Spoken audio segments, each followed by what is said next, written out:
الحمد لله رب العالمين والصلاة والسلام على سيد الأنبياء وأشرف المرسلين وعلى من تبعهم بإحسان إلى يوم الدين. أما بعد فأعوذ بالله من الشيطان الرجيم. بسم الله الرحمن الرحيم. يا أيها الذين آمنوا توبوا إلى الله توبة نصوحا. وقال رسول الله صلى الله عليه وسلم نعمتان مغبون فيهما كثير من الناس الصحة والفراغ. صدق الله مولانا العظيم وصدق رسوله النبي الكريم. ہمارا پچھلے ایک دو جمعوں سے جو موضوع چل رہا ہے حضرت شقیق بلخی رحمۃ اللہ علیہ سے ان کے شاگردوں نے جو سمجھا اور اسے ایک مجلس میں یوں بیان کیا کہ انسان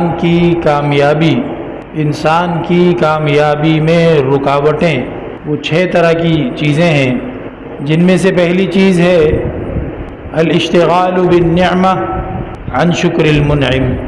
نعمتوں کو استعمال کرنے میں، نعمتوں سے مزے اڑانے میں بندہ زیادہ مصروف ہو جاتا ہے، اتنا مصروف ہو جاتا ہے کہ نعمتیں دینے والے سے اس کی توجہ ہٹ جاتی ہے. اس لیے بندہ کامیاب نہیں ہو پاتا، اخروی کامیابی کو حاصل نہیں کر پاتا، دین میں ترقی نہیں کر پاتا، اللہ جل شانہ سے دوستی میں، ولایت میں پیچھے رہ جاتا ہے. دوسری وجہ یہ بتائی العلم بلا عمل. دین کا علم حاصل کرنا ہر مسلمان مرد عورت پہ فرض ہے. کچھ لوگ تو ایسے سست اور ایسے بے پرواہ نکلتے ہیں کہ وہ دین کا علم حاصل ہی نہیں کرنا چاہتے، اور جو دین کا علم حاصل کرتے ہیں اس لیے کہ اللہ رسول نے فرض کیا ہے، تو اس میں پھر ایک بڑا خطرہ یہ رہتا ہے کہ وہ اس حاصل کیے ہوئے علم پر عمل نہیں کرتے، جس کی وجہ سے وہ اخروی کامیابی کی راہ میں خود اپنے ہاتھ سے رکاوٹ کھڑی کر دیتے ہیں. ان دونوں موضوعات پر پچھلے 2 جمعوں میں بیان ہو چکا. تیسرا نقطہ ہے النشاط الی الذنوب والتسویف فی التوبہ. گناہوں کی طرف تو طبیعت بڑی چست ہوتی ہے، گناہوں کے کرنے میں تو بڑا دوڑ کے آگے بڑھ جاتے ہیں، لیکن توبہ کرنے میں ٹال مٹول سے کام لیتے ہیں. القلب ينشط للقبیح وکم ینام عن الحسن. یا نفس ویحک ما الذی یرضیک فی دنیا العفن.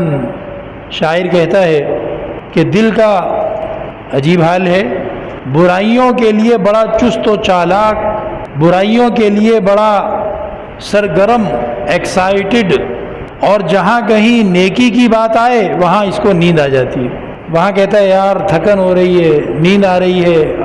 القلب ینشط للقبیح وکم ینام عن الحسن. نیکی سے تو سوتا ہے اور برائیوں میں جاگ کے دوڑ کے آگے بڑھ کے برائیاں کرتا ہے. اے نفس تو کیوں اپنا ستیہ ناش کرنے پہ تلا ہے؟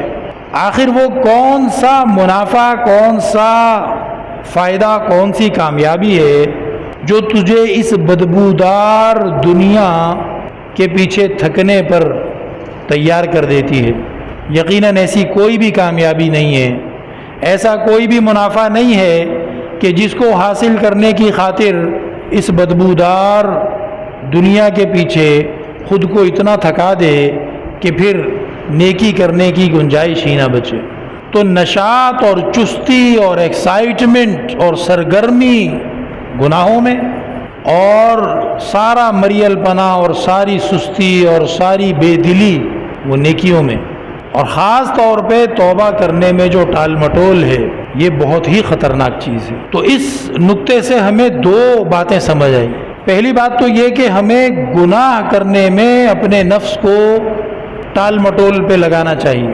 جہاں گناہ کا کوئی موقع بن جائے نا تو بندہ کہے کہ یار چھوڑو، رہنے دو، نہیں کرتے، اللہ تعالیٰ اس کے بدلے جنت میں ہمیں اس سے زیادہ مزے دے دے گا. اور 10 طرح کی باتیں بیچ میں روڑے اٹکاؤ اپنے راستے میں کہ میں گناہ نہ کر سکوں. 10 طرح کی باتیں اپنے آپ کو بتاؤ کہ اللہ ناراض ہوگا، اور اگر وہ گناہ خدا نہ خواستہ ایسا نہیں ہے کہ معاشرے کے لوگ اس کو اچھا سمجھنے لگ گئے ہیں تو پھر کیا ہے، اپنے آپ کو یہ بھی سمجھاؤ کہ لوگ کیا کہیں گے. خدا نہ خواستہ لوگ کسی گناہ کو اچھا سمجھنے لگ گئے ہوں اس گناہ سے بھی اپنے آپ کو روکنے کی کوشش کرنی ہے۔ یہ نہیں کہ کوئی بات نہیں، یہ گناہ کروں گا تو لوگ تو ملنے آئیں گے دور دور سے، آٹوگراف لینے آئیں گے، خوش ہوں گے، بڑا فیمس بندہ ہے۔ بعض گناہ ایسے بھی معاشرے میں پھیل چکے ہیں نا، اس کے کرنے والے کو شرم نہیں آتی بلکہ اس کے کرنے والے کو ایوارڈ دیے جاتے ہیں، خوشی منائی جاتی ہے۔ تو ان گناہوں سے بھی بچنا ہے، اپنے آپ کو ٹال کے گناہ سے پیچھے کرنا ہے۔ تو نشاط اور چستی نیکی کرنے میں ہونی چاہیے، اور گناہوں کے کرنے میں بے دلی اور اللہ کا ڈر ہونا چاہیے۔ قرآن کریم میں آتا ہے کہ یہ جو غزوہ احد ہوا ہے، غزوہ احد، اس میں صحابہ کرام زخمی ہوئے تھے اور کافی زخمی ہوئے تھے، اور جو قریش مکہ کی فوج تھی وہ بھی کوئی واضح کامیابی حاصل کیے بغیر وہاں سے چلے گئے تھے۔ تو چند میل کے فاصلے پہ پہنچ کر قریش نے ایک دوسرے سے کہا کہ ہم مکے میں جا کر کیا بتائیں گے، کیا ہم جنگ جیت کر آئے ہیں؟ انہوں نے کہا کہ ہاں، ہم نے ان کو اتنا زخمی کیا، اتنا مارا۔ بولا بے وقوف ہو، جنگ جیتنے کا ثبوت کون سا ہے ہمارے پاس؟ کوئی ان کا بندہ ہم نے قیدی پکڑا ہو، کوئی ان کا مال ہم نے چھینا ہو؟ بھائی ہم مکے میں جا کے کیسے کہیں گے کہ ہم جنگ جیت کے آئے؟ ہم تو جنگ نہیں جیت کے آئے۔ ادھر نبی کریم علیہ السلام کو اللہ تعالیٰ نے حکم دیا کہ مکہ کے کافروں کا پیچھا کرو، ان کا پیچھا کرو، اور وہی صحابہ جائیں گے جو جنگ میں مطلب تھے، جو اس دن جنگ میں تھے۔ احد سے واپس اندر مدینے میں نہیں آئے، اور باہر ہی یہ حکم آ گیا کہ بھائی ان کا پیچھا کرنا ہے۔ اب صحابہ کرام زخمی ہیں اور کثیر تعداد زخمی ہے، کئی شہید ہو چکے تھے، وہ تو ظاہر شہید تھے۔ نبی پاک علیہ السلام نے فرمایا کہ ہم تازہ کمک کہیں سے نہیں منگوائیں گے کہ جناب کسی دوسرے قبیلے کے یا مکے میں جو مسلمان کوئی رہ گئے تھے تو ان کو بولنا ہو، نہیں، ایسا نہیں ہوگا، وہی جائیں گے جو احد میں تھے۔ اب وہ تو سارے تقریباً زخمی تھے، لیکن صحابہ کرام نے اس بات کو سمجھ لیا، سیکھ لیا، نبی کریم علیہ السلام کی تربیت کی برکت سے یہ بات ان کے دلوں میں جاگزی ہو گئی تھی، جم گئی تھی کہ کامیابی اللہ اور رسول کی فرمانبرداری میں ہے۔ تو دیکھیے شدید زخمی حالات ہیں، اور ایک ہاتھ آیا دشمن ڈوج دے کے نکل کے جا چکا ہے، طبیعتوں پر بھی بوجھ ہے، نہ طبیعت فریش ہے نہ جسم فریش ہیں، اور حکم آ جاتا ہے کہ چلو، اور صحابہ کرام سارے چل پڑتے ہیں۔ یہ ہے نشاط الی الحسنات، چستی ہو تو نیکیوں کی طرف ہو۔ اچھا، یہ چستی نیکیوں کی طرف یہ خود بخود نہیں ہوگی۔ اگر آپ کو ایک بندہ نظر آ رہا ہے نا کہ جی وہ اچھا خاصا ڈھول ڈھمکا چل رہا ہے، شادی کی دعوت ہے، گپیں چل رہی ہیں، اتنے میں عشاء کی اذان ہو جاتی ہے، اور ایک بندہ اٹھ کر چلا جاتا ہے نماز پڑھنے، تو آپ کو لگ رہا ہے کہ اس کو کوئی مشکل نہیں ہوئی جانے میں، اس کے دل پر بھی اسی طرح چھرے چلے، اسی طرح تکلیف ہوئی جیسے آپ کو ہوگی جب آپ اپنی موج مستی چھوڑ کر اللہ کی عبادت کے لیے اپنے نفس کو تابع کرنے کی کوشش کریں گے، اور نفس اللہ کی عبادت نہیں کرنا چاہتا ہے اور آپ اس پہ زبردستی کریں گے۔ یہ ہر ایمان والا انہی مشکلات سے گزر کے وہ اللہ کی بارگاہ میں سجدہ کرنے کھڑا ہوتا ہے۔ تو جو آدمی مثال کے طور پر فجر کی نماز میں مسجد میں پہنچ رہا ہے، اور میں کہتا ہوں کہ یار یہ فجر کی نماز میں لوگ کیسے چلے جاتے ہیں، مجھ سے تو نہیں اٹھا جاتا، تو شیطان میرے دل میں ڈالے گا کہ ان کو مشکل نہیں ہوتی، ان کو مشکل نہیں ہوتی، ان کے لیے آسان ہے۔ آسان کسی کے لیے بھی نہیں ہوتا ہے۔ ہاں تھوڑا سا فرق ہو سکتا ہے، وہ یہ کہ جس مشکل کا سامنا کرنے سے میں ڈر رہا ہوں، میں اپنے نیند کو دھکا دے کے کھڑا ہو کے نماز میں پہنچنے کی ہمت نہیں کر رہا، اس نے لمبے زمانے تک وہ مشکل برداشت کی، اس مشکل کا بہت لمبے زمانے تک سامنا کیا، یہاں تک کہ اس کو ٹریننگ ہو گئی، اب اس کو اتنی مشکل نہیں ہوتی ہوگی جتنی مجھے ہو رہی ہے۔ تو نشاط اور چستی توبہ کی طرف ہونی چاہیے، گناہوں کی طرف نہیں، اور توبہ میں ٹال مٹول نہیں ہونی چاہیے۔ دیکھیے ایک بات بڑی اہم ہے، اللہ رب العزت نے توبہ قبول کرنے کی تو امید دلائی ہے. فرمایا یا عبادی الذین اسرفوا علی انفسہم لا تقنطوا من رحمت اللہ ان اللہ یغفر الذنوب جمیعا. اے وہ بندوں کہ جنہوں نے خود پر ظلم کیا، مایوس مت ہونا اللہ کی رحمت سے، توبہ کر لینا، اللہ تعالیٰ سارے گناہ معاف فرما دے گا. توبہ قبول کرنے کا تو اللہ نے وعدہ کیا، امید دلائی. مسئلہ کدھر سے شروع ہوتا ہے؟ مسئلہ ادھر سے شروع ہوتا ہے کہ میرا دل، میرا نفس اور شیطان مجھے یہ کہتے ہیں کہ جلدی کیا ہے، جلدی کیا ہے، ابھی ذرا 6 8 10 دفعہ اور مزہ لے لوں اس کے بعد توبہ کروں گا. مسئلہ یہاں سے شروع ہوتا ہے. اللہ نے توبہ قبول کرنے کی تو گارنٹی دی ہے، لیکن کل تو زندہ ہوگا، پرسوں تو زندہ ہوگا اور تجھے توبہ کا موقع ملے گا، یہ گارنٹی کدھر ہے؟ یہ تو نہیں ہے نا ہمارے پاس. اب شیطان انسان کو توبہ کرنے میں ٹال مٹول میں الجھاتا ہے، اور بندہ کہتا ہے کہ اگر ابھی میں نے توبہ کر لی تو ابھی تو بڑی لمبی زندگی پڑی ہے، ابھی تو کوئی جلدی نہیں ہے، توبہ بھی کرتے رہیں گے آرام سے. اور اسے کچھ پتہ نہیں ہے کہ شاید اگلے گھنٹے میں، اگلی رات میں، اگلی صبح میں، اگلی دوپہر میں، اگلی شام میں کب اس کی موت آ جائے گی. کتنے لوگ ایسے ہوتے ہیں توبہ نصیب نہیں ہوتی. قرآن کریم میں آتا ہے جہنمی لوگ اللہ سے کہیں گے یا اللہ ایک دفعہ دنیا میں بھیج دے، چھوٹا سا ایک چانس دے دے، اس میں جا کے ہم توبہ کر کے آ جائیں. لیکن تب پھر ان کی بات نہیں سنی جائے گی. آج توبہ کا چانس ملا ہوا ہے تو ہمیں لگتا ہے کہ یہ تو کوئی بڑی بات ہی نہیں ہے، اس کی تو کوئی اہمیت ہی نہیں. تو نشاط الی الذنوب، گناہوں کی طرف چستی، اور تسویف فی التوبہ، توبہ کرنے میں ٹال مٹول، یہ انسان کو ناکام کر دیں گے. یہ حرکت انسان کو ناکام کر دے گی. نبی کریم علیہ الصلوۃ والسلام نے کیا ارشاد فرمایا؟ نعمتانی، دو نعمتیں مغبون فیہما کثیر من الناس، اور بڑی اہم نعمتیں ہیں بھائی. اور حال یہ ہے فرمایا کہ لوگ ان 2 نعمتوں کے بارے میں، زیادہ لوگ دھوکے میں پڑے ہوئے ہیں. 2 نعمتوں کے بارے میں زیادہ لوگ دھوکے میں پڑے ہوئے ہیں. ایک ہے صحت اور ایک ہے فراغت. آج آپ کے پاس صحت ہے، آپ اللہ رب العزت سے رو دھو کر اپنے گناہ معاف کروا سکتے ہیں. کل کو کوئی اللہ نہ کرے ایسی بیماری مسلط ہو گئی، لوگوں کو فالج نہیں ہوتے کیا؟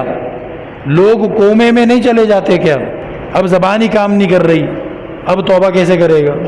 ہاں ٹھیک ہے، توبہ دل سے بھی ہو جاتی ہے، لیکن اگر کومے میں چلا گیا، بے ہوش پڑا ہوا ہے، دل اور دماغ کا کنیکشن ہی آپس میں جو ہے وہ ایکٹیو نہیں ہے، تو پھر ابھی وہ توبہ کیسے کرے گا؟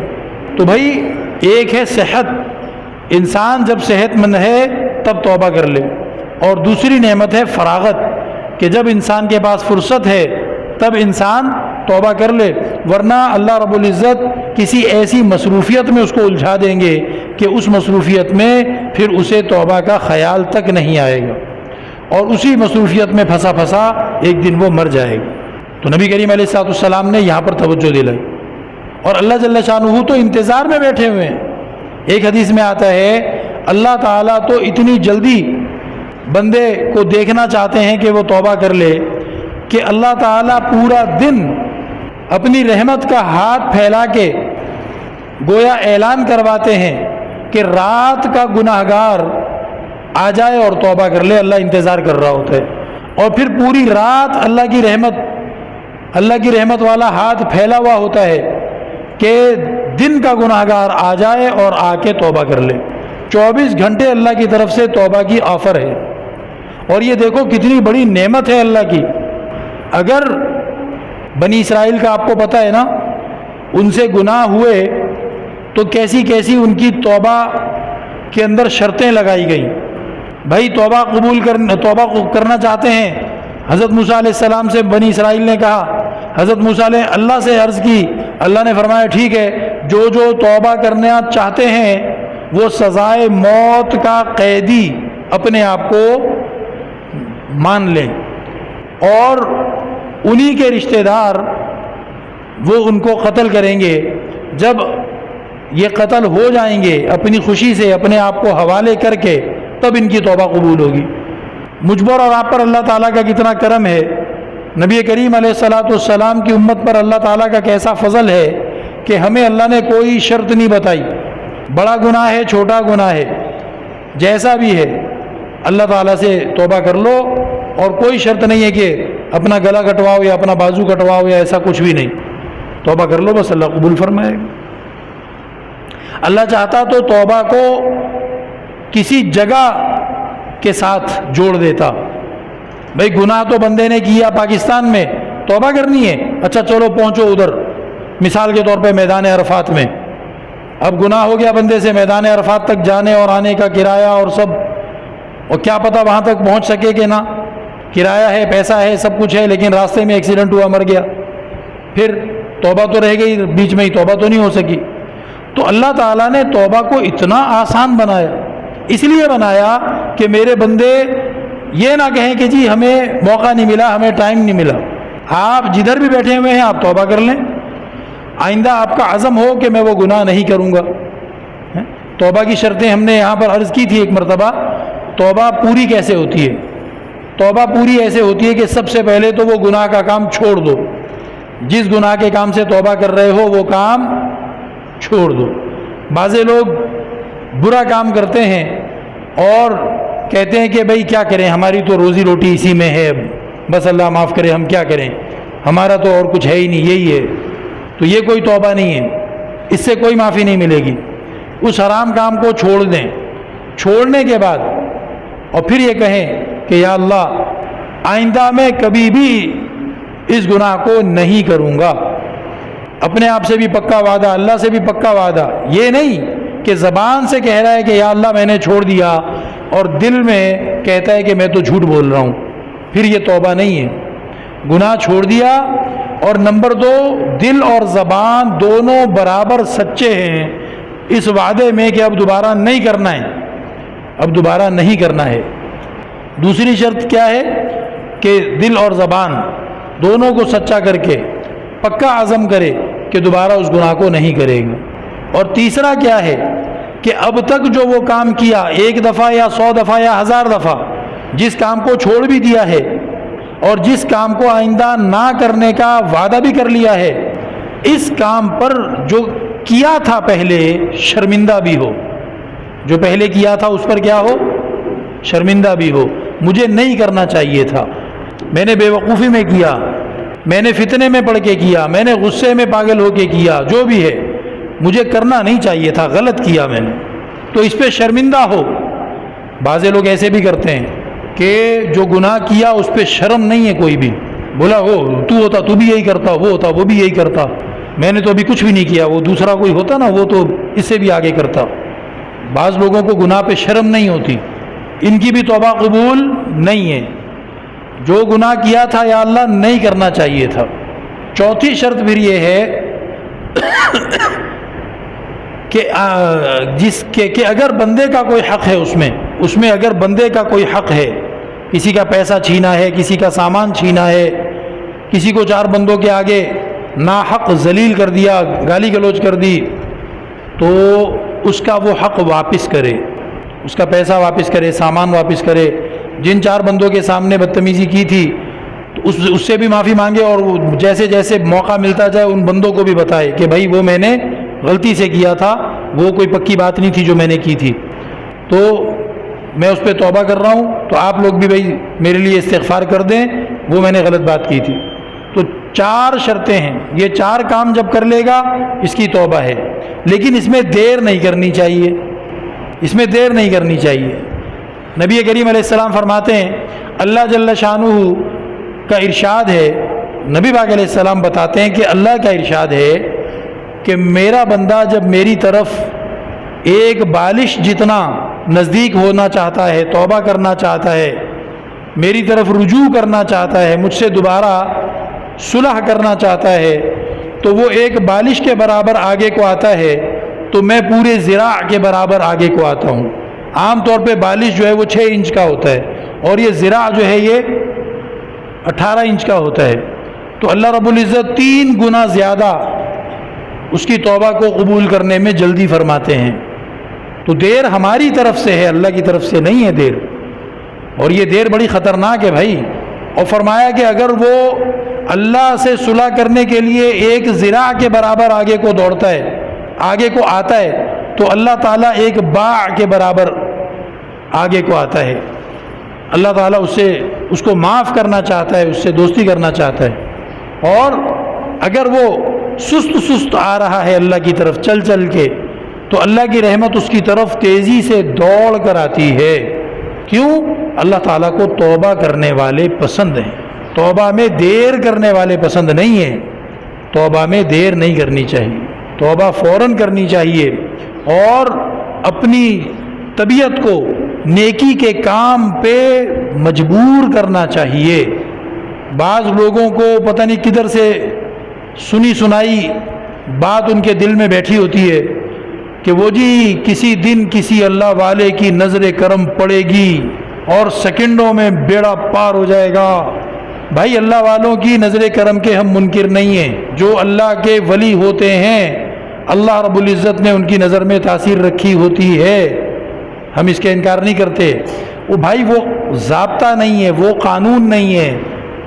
ضابطہ یہ ہے کہ تم گناہوں کو چھوڑو، نیکی پر اپنے آپ کو مجبور کرو، اپنی طبیعت کو نیکی کے اوپر ٹرین کرو. اللہ تعالیٰ تمہیں یہ ضابطہ دیا اللہ نے. اتقوا اللہ کا کیا مطلب ہے؟ جگہ جگہ قرآن میں آتا ہے اتقوا اللہ، اللہ سے ڈرو. تو اللہ سے ڈرنے کا یہی تو مطلب ہے کہ جی تو چاہ رہا ہے کہ نماز چھوڑ دوں، جی تو چاہ رہا ہے کہ فلاں گناہ کا کام کر لوں، لیکن اپنی طبیعت کو زبردستی اس گناہ سے روکتا ہے، اپنی طبیعت کو زبردستی اس نیکی پہ لا کے کھڑا کرتا ہے. بھائی کیوں کر رہا ہے اپنے اوپر زبردستی؟ اس لیے کر رہا ہے نا کہ اللہ کا لحاظ کر رہا ہے. میں اپنی مرضی نہ چلاؤں بلکہ میں اپنے رب کی مرضی چلاؤں، اسی کو تو تقویٰ کہتے ہیں. تو یہ ضروری ہے النشاط الی الذنوب، اس سے ہمیں نکلنا پڑے گا کہ گناہوں کے بارے میں ہم بڑے چست ہوتے ہیں، بڑے چالاک ہوتے ہیں. کہیں گناہ کی محفل ہو رہی ہو، کہیں گناہ کا موقع آ جائے، ہم کہتے ہیں بھائی سب سے آگے پہنچے ہوئے ہوتے ہیں. ہم اپنے آپ کو باندھیں، اپنے آپ کو روکیں گناہ سے، نہیں کرنا ہے گناہ. اور التسویف فی التوبہ، توبہ کرنے میں ٹال مٹول، یہ بہت خطرناک چیز ہے. اس سے بھی اپنے آپ کو روکیں. جو گناہ ہو گئے اس کی توبہ فوراً کرنی ہے. قرآن کریم میں آتا ہے کہ حدیث مبارکہ میں آتا ہے کہ جس نے گناہ کیا اس کے بعد اس نے نیکی کا کام کیا تو یہ پالیسی سب سے اچھی ہے. وَأَتْبِعِ السَّيِّئَةِ الْحَسَنَةَ تَمْحُوهَا. نبی پاک علیہ السلام کسی کو سمجھا رہے تھے صحابی کو، تو فرمایا کہ دیکھ جب کبھی برائی ہو جائے تجھ سے، برائی کرنی نہیں چاہیے، پہلے سے پلان نہیں ہونا چاہیے، لیکن انسان ہے پھسل کے گر سکتا ہے. جب برائی ہو جائے تجھ سے تو پھر کیا کر، اس کے فوراً بعد زبردستی اپنے آپ کو نیکیوں میں لگا. نیکیوں میں لگنا برائی کے اثر کو، اس کے وبال کو، اس کی نحوست کو، اس کے گناہ کو ختم کر دے گا. نیکیوں میں لگنا اس کو جو ہے ختم کر دے گا. اور ایک بزرگ فرمایا کرتے تھے کہ گناہ کے بعد دوبارہ گناہ کا ہونا اس پہلے والے گناہ کی سزاؤں میں سے ایک سزا ہے. گناہ کے بعد دوبارہ گناہ کا ہونا اس پہلے والے گناہ کی سزاؤں میں سے ایک سزا ہے. اور نیکی کے بعد دوبارہ نیکی کا ہونا یہ پہلی والی نیکی قبول ہونے کی دلیل ہے. تو بھائی اب یہ ہم دیکھ لیں کہ ہم اپنی طبیعت کو مار باندھ کے زبردستی کر کے نیکیوں پہ کھڑا کرتے ہیں یا نہیں. اللہ تعالیٰ کو حوصلے والا مومن پسند ہے، بزدل ڈرپوک سست اور نکما مومن اللہ کو پسند نہیں ہے. المؤمن القوی احب خیر واحب الی اللہ من المؤمن الضعیف. تو بے ہمت اور بے حوصلہ مت بنو کہ اچھا جی پھر شروع کریں گے نماز، اچھا جی پھر چھوڑیں گے گناہ. نہیں، ابھی نہیں تو کبھی نہیں، ابھی سے شروع کرنا ہے. اللہ تعالیٰ مجھے اور آپ کو عمل کی توفیق عطا فرمائے، نیکیوں میں ہمیں چست بنائے، گناہوں سے اللہ تعالیٰ ہمیں پیچھے رہنے کی توفیق عطا فرمائے، اور جلد از جلد توبہ کرنے اور توبہ قبول فرما کر ہمیں کامیاب ہونے کی توفیق عطا فرمائے. وآخر دعوانا الحمدللہ رب العالمین.